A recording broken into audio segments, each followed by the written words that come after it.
పనులన్నీ హిజ్బుల్లా అధికారిక సైనిక కార్యకలాపాలతో సంబంధం లేకుండా ఉంటాయి. ఇరాన్ హిజ్బుల్లాకు అంతర్జాతీయ వ్యూహాత్మక విభాగంగా ఉన్న యూనిట్ 910 ప్రపంచవ్యాప్తంగా ఎన్నో దాడులు చేసింది. ఏర్పడిన మొదటి సంవత్సరంలోనే అమెరికా టార్గెట్గా దాడులు ప్రారంభించింది. తర్వాత ఇజ్రాయెల్కు అత్యంత బలమైన రహస్య నిఘా సంస్థ ముసాద్ సభ్యులపైన అటాక్ చేసి చంపేసింది. ఇలాంటి క్రూరమైన యూనిట్ను ఇప్పుడు ఇజ్రాయెల్ ఎదుర్కోవాల్సి ఉంది. అయితే దీనికి ఇజ్రాయెల్ ప్రధాని నెతన్యాహు ఎలాంటి ప్లాన్ చేస్తారన్నది మాత్రం అంతుపట్టడం లేదు.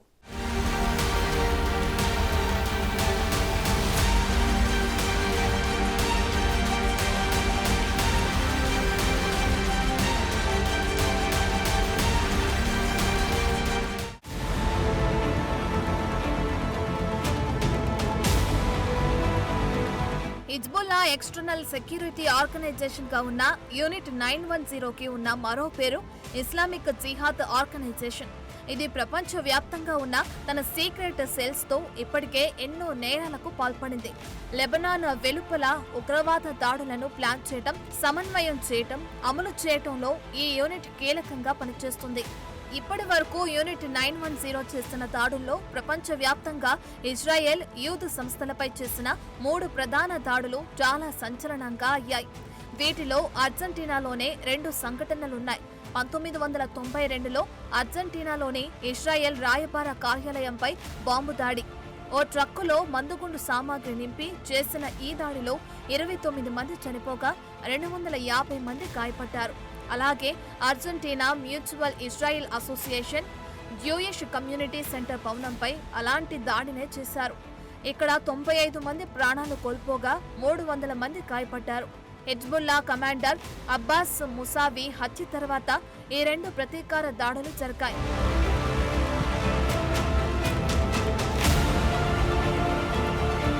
హిజ్బుల్లా మాజీ నాయకుడు ముసావిని ఇజ్రాయెల్ హతమార్చినందుకు ప్రతీకారంగా చేసిన ఈ దాడి ముసావి మరణించిన 1 నెల రోజుల్లోనే జరగటం విశేషం.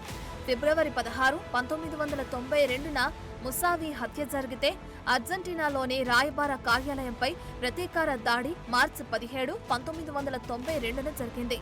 1982లో ఏర్పడిన యూనిట్ 910 లెబనాన్ రాజధాని బీరుట్లోని యుఎస్ ఎంబసీపై 1983లోనే దాడి చేసింది. 78 మంది అమెరికన్లను చంపేసింది. అదే సంవత్సరం బీరుట్లోని అమెరికా మెరైన్ కార్ప్స్ బ్యారక్స్ పై బాంబు దాడి చేసి 241 మంది అమెరికన్లను చంపింది. 1985లో ఏథెన్స్ లో ట్రాన్స్ వరల్డ్ ఎయిర్ లైన్స్ కు చెందిన ఫ్లైట్ 847ని హైజాక్ చేసింది. 2005లో లెబనాన్ ప్రధానమంత్రిని హత్య చేసింది. తర్వాత 2012లో బల్గేరియాలోని బుర్గాస్లో మరో ముఖ్యమైన దాడి చేసింది. ఇజ్రాయెల్ పర్యాటకులను తరలిస్తున్న బస్సుపై యూనిట్ 910 బాంబు దాడి చేసింది. ఈ బస్సులో ఇజ్రాయెల్ ముసాద్కు చెందిన ప్రతినిధులు ఉన్నారనే కారణంతో ఈ దాడి జరిగింది. ఎలా చెప్పుకుంటూ పోతే యూనిట్ 910 అకృత్యాలకు అంతే లేదు. అమెరికా నిఘా సంస్థలు ఈ యూనిట్ ని బ్లాక్ ఆపరేషన్స్ యూనిట్ అంటారు. మరో కంటికి తెలియకుండా పని కానిచ్చేయటంలో యూనిట్ 910కు పెట్టింది పేరు.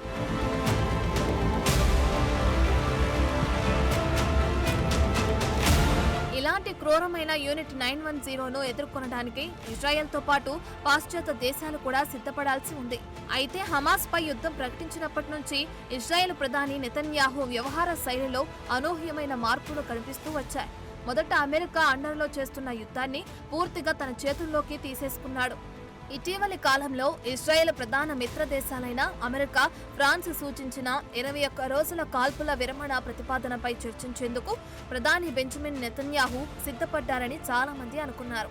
అయితే ఇజ్రాయెల్ను నాశనం చేయాలనుకునే శత్రువులతో పోరాడడం తప్ప తనకు మరో మార్గం లేదని తాజాగా ఐక్యరాజ్య సమితి జనరల్ అసెంబ్లీలో నెతన్యాహు వ్యాఖ్యానించారు. ఐరాస వేదికపై దౌత్యం గురించి కించింతైనా ప్రస్తావించలేదు. హిజ్బుల్లా ఓడిపోతుందని, గాజాలో హమాస్ పై పూర్తి విజయం సాధిస్తామని, బందీలను వెనక్కి తీసుకొస్తామనే ఆశాభావం వ్యక్తం చేశారు. చివరికి ఇజ్రాయెల్ గెలుస్తుందని కూడా అన్నారు.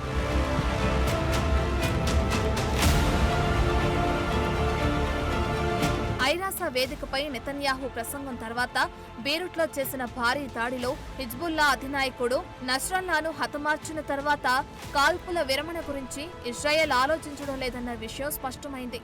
శత్రువులు ఎక్కడ ఉన్నా ఇజ్రాయెల్ వారిని చంపు తీరుతుందని గతంలో నెతన్యాహు చేసిన హెచ్చరికలను నిరూపించడానికే ఈ దాడి జరిగినట్లు తెలుస్తుంది. ఎందుకంటే ఈ దాడి గురించి తమకు ముందస్తు సమాచారం కూడా లేదని అమెరికా పెంటగాన్ తెలిపింది. ఆ టైంలో నెతన్యాహు అమెరికాలో ఉండి కూడా దాడికి సంబంధించిన క్లూ కూడా ఎవ్వరికీ ఇవ్వలేదు. అంటే నెతన్యాహు ఈ యుద్ధాన్ని తమ సొంత యుద్ధంగానే పరిగణించారు. అమెరికా నుండి సైనిక ఆయుధ సహాయం పొందుతున్నప్పటికీ అమెరికా మాటను కూడా వినట్లేదు.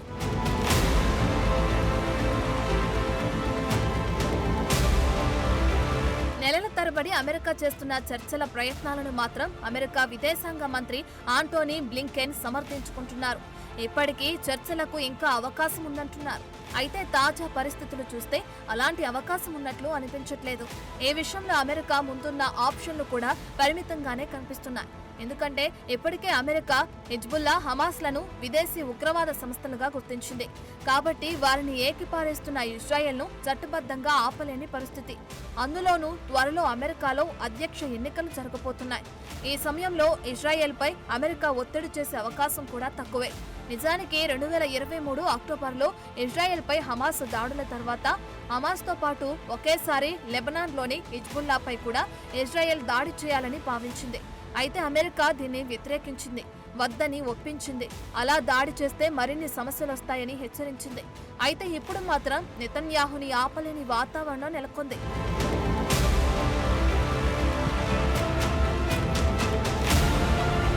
కొంతకాలంగా ఇజ్రాయెల్ సైనిక చర్యలకు సంబంధించి అమెరికా అధ్యక్షుడి సూచనలను నెతన్యాహు పట్టించుకోవడం లేదన్నది స్పష్టమైంది.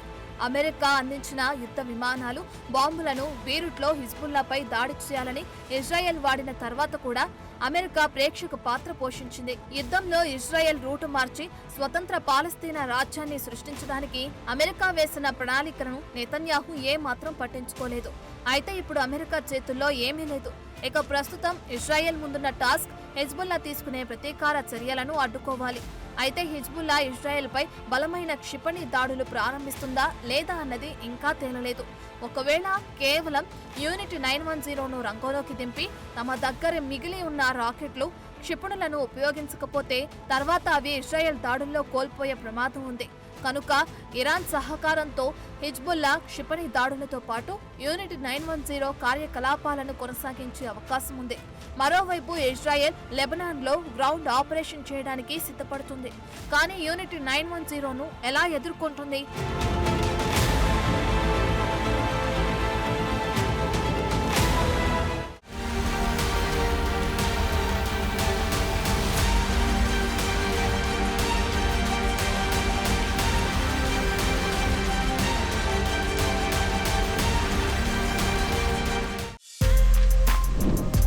For more videos like this, subscribe Big TV channel.